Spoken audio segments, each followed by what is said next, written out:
안녕하세요. 바른마음 가족 수업입니다. 오늘로 벌써 세 번째 만나게 되었는데요. 반갑습니다. 오늘은 3강 보수주의 가족관, 전통, 질서, 책임입니다.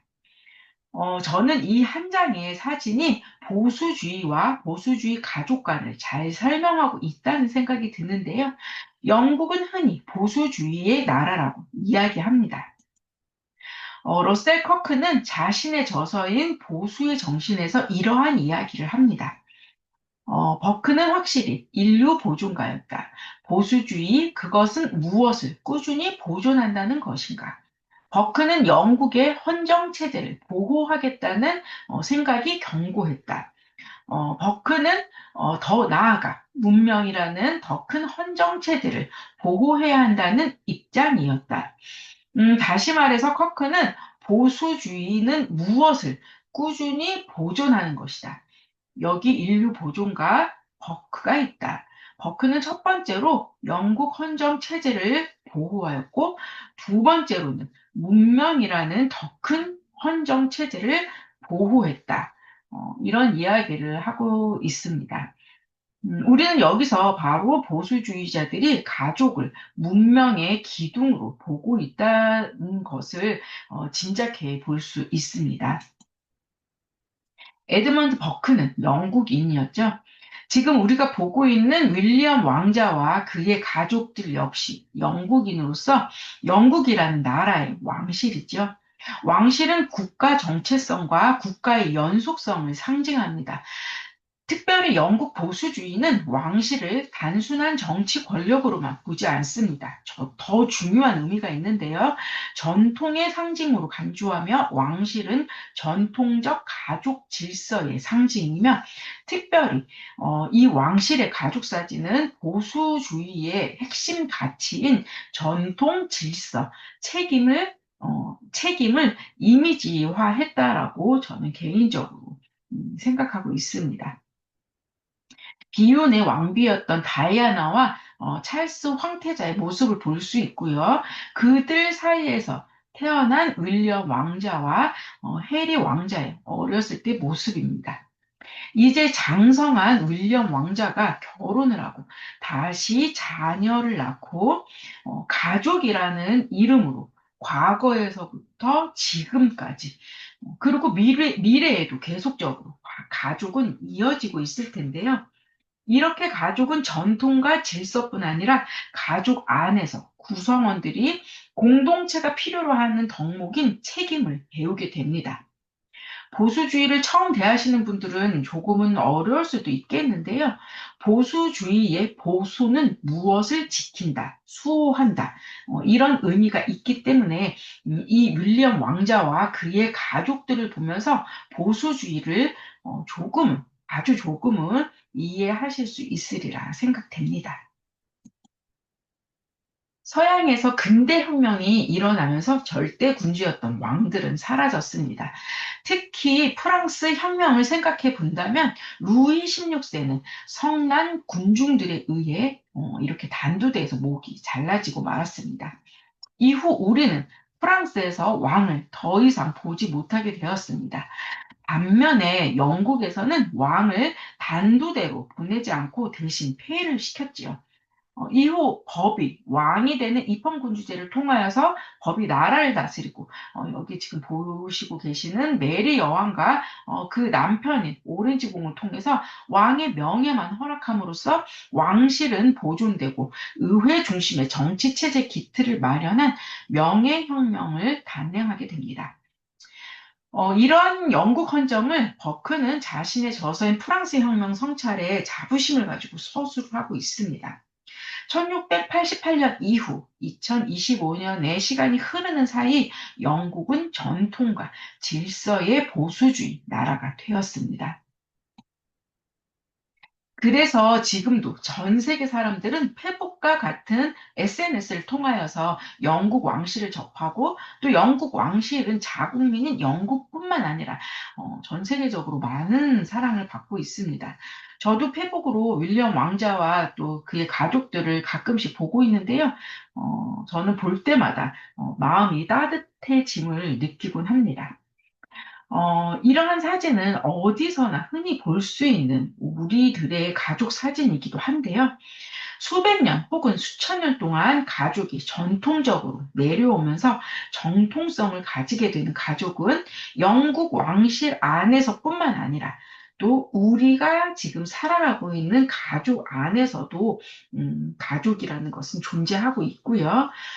무엇보다도 현대에 이르러서 조금은 혼란스러운 가족 개념을 접하게 되는 경우가 점점 많아지게 되는데요.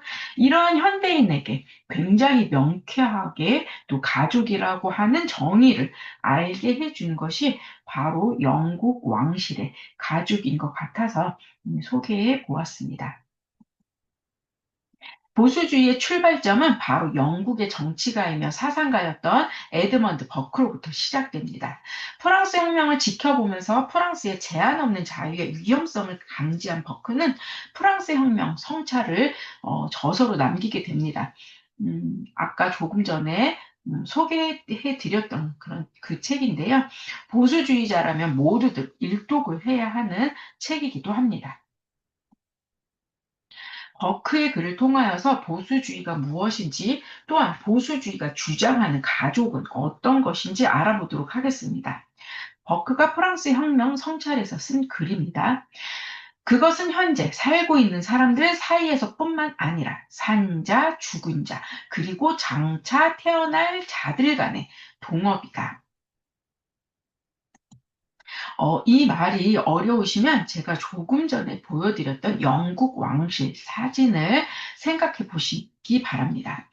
보수주의자는 오늘만을 생각하는 것이 아니라 과거와 미래를 같이 생각합니다. 그들은 경험을 토대로 역사를 바라보기 때문에 사회를 상호 연결되어 있는 유기체로 바라보게 되는데요. 그래서 사회 문제점이 발견되었을 때는 점진적인 개혁을 통하여서 사회 문제를 해결하여 변화를 주려고 합니다. 이러한 이유로 기존의 구조나 제도, 생활 양식은 보수주의자에게는 아무리 낡은 것이라도 좋은 점이 있기 때문에 계승되어 왔고, 그렇게 역사적 검증의 의미가 있는 것으로 생각하기에 함부로 기존 제도나 구조를 제거하면 사회가 위험해질 수 있다라고 생각을 합니다. 바로 그런 의미에서 가족제도나 결혼제도는 아주 오래된 인류의 전통이며 생활 양식이기 때문에 현대인들이 생각하기에는 별 필요가 없어 보여도 인류에게는 정통성이 있는 제도임을 보수주의자들은 주장하게 되는 것입니다. 어떠세요? 소피 루이스의 주장에 버크의 반박이 흥미롭다고 생각되지 않습니까? 또 다른 보수주의자로 러셀 커크를 소개시켜 드리고 싶은데요. 역시 커크의 텍스트를 읽으면서 보수주의와 보수주의 가족관을 설명해 보도록 하겠습니다. 커크는 이런 이야기를 합니다. 보수주의자는 인간 본성의 불완전함을 인정하며 초월적 도덕 질서를 신뢰한다. 바로 이렇게 인간을 불완전한 존재로 생각하는 보수주의의 철학으로 인해서 보수주의자들은 제도를 통하여서 안정을 추구하려고 합니다. 따라서 오랜 세월 존속해온 가족제도, 가족제도는 인간 존재의 불안정성을 조율해주는 자연 질서의 일부로 여깁니다. 소피 루이스가 주장하는 대로 언제든지 가족을 해체하거나 재구성할 수 없는 이유가 바로 여기에 있는 것이죠. 특히 커크는 가족은 도덕성과 그리고 또 사회적 책임을 훈련시키는 핵심 단위로 가족을 설명하였는데요. 그 이유는 가족 안에 부모와 자녀 사이에는 위계 질서가 있고 자연스럽게 자녀들은 신뢰할 수 있는 권위를 통하여서 자유와 책임을 또 도덕을 배우게 됩니다. 또한 이런 질서 속에서 습득한 자유를 무제한적 자유 개념의 해방이 아닌 자기 절제와 통제로 인한 책임 있는 자유로 유지시키는 자발적 공동체가 바로 가족이라고 커크는 주장하고 있습니다. 그럼 잠시 소피 루이스나 마르크스가 주장하는 억압으로부터의 해방의 자유가 어떻게 가족을 해체시키고 재구성시키는지 러셀 커크의 책임 있는 자유와 비교해 보겠는데요. 소피 루이스와 마르크스 같은 급진주의자들의 주장처럼 억압과 불평등의 재생산의 가족으로부터 해방된다는 것은 바로 법적 제약이나 편견으로 벗어나 자아를 실현하고 삶의 방식을 선택할 권리가 있다는 것을 의미하기 때문에 이렇게 다양한 가족이 출현을 합니다. 그러나 이 다양한 가족은 커크의 초월적 도덕 질서로 설명을 한다면 보편성과 불변성에 거침없이 반박당한다고 할 수 있겠습니다. 이렇게 가족 안에 위계와 역할로 인해서 사회의 도덕 질서가 자연스럽게 형성되는 기초는 바로 가족이 됩니다. 무엇보다도 제도로서의 가족은 인류 사회의 지속성과 안정성을 유지하는 핵심 구조로 현대까지 그 중요성을 인정받고 있습니다.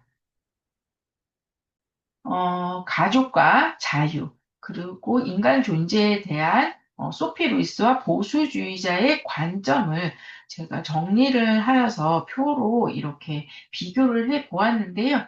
저희가 이번에 살펴보려고 하는 것은 바로 억압입니다.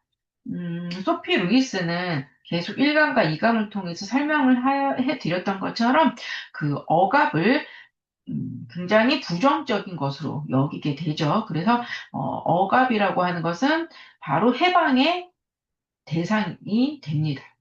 억압으로부터 해방의 대상을 찾게 되는 거죠. 그래서 바로 소피루이스 같은 경우에는 이러한 가족으로부터 해방, 또 가족 제도로부터 해방, 편견으로부터 해방, 또그 제약으로부터 해방, 이런 식의 해방의 개념으로서 제한 없는 자유의 개념을 사용을 하였습니다.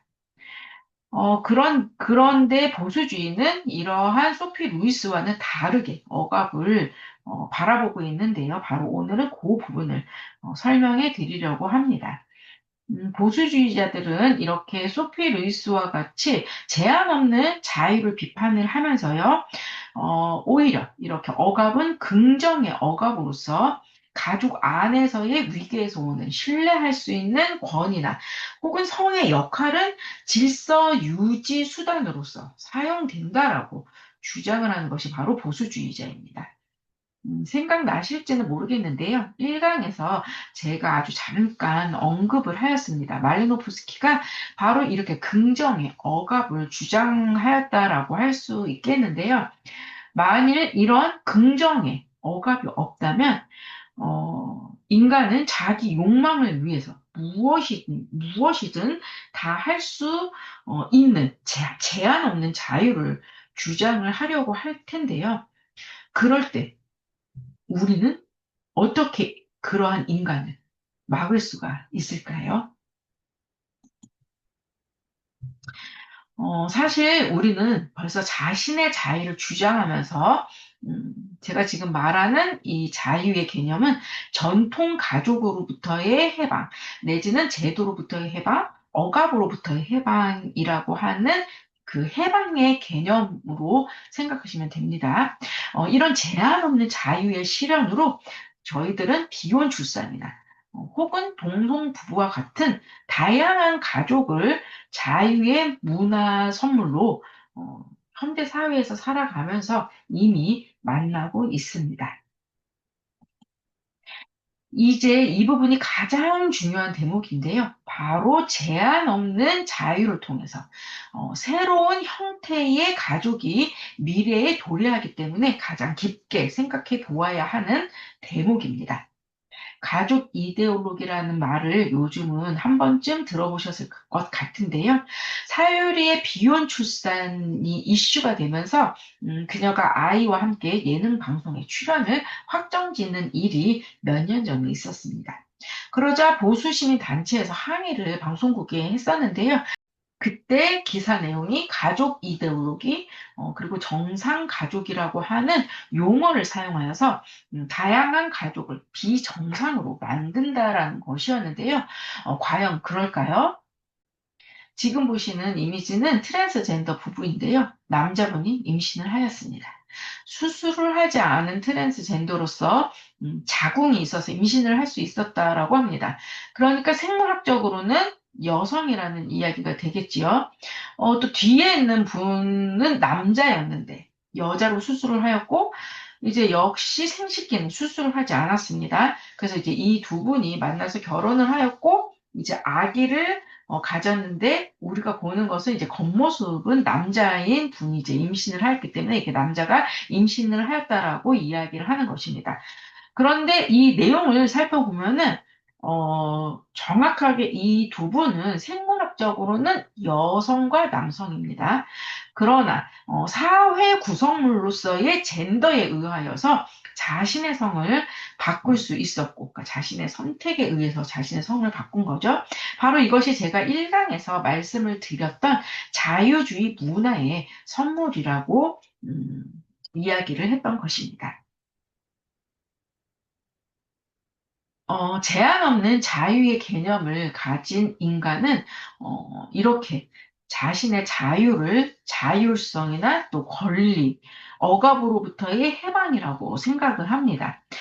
그렇게 생각을 한다면 게이나 또 트랜스젠더, 레즈비언, 이런 것들은 너무나도 당연하고요. 이제 앞으로 미래 사회에 로봇과 사랑을 하는 것도 가능하다라는 이야기가 됩니다.